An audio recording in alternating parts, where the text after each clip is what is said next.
এই জন্য প্রাথমিক বিদ্যালয়ে যে সমস্ত শিক্ষক, যে সমস্ত ছাত্র তাদেরকে তিনি চাল দিতেন বা এখন টাকা দেন, এই সমস্ত পদক্ষেপ বেগম খালেদা জিয়াকে অনন্য করে তুলেছেন।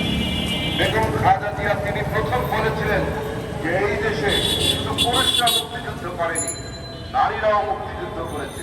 তিনি ইতিহাসকে অধ্যয়ন করেন তিনি তারামন বিবিকে আবিষ্কার করলেন যে এই তারামন বিবি 1971 সালে অস্ত্র হাতে পাকিস্তানি সেনাবাহিনীর বিরুদ্ধে বিয়ঙ্গদার মতো যুদ্ধ করেছিল এবং তৎকালীন সরকার তাকে বীর প্রতীক উপাধি দিয়েছিল, কিন্তু ইতিহাস থেকে তিনি মুছে গিয়েছিলেন, ইতিহাস থেকে সেই তারামন বিবি হারিয়ে গিয়েছিলেন।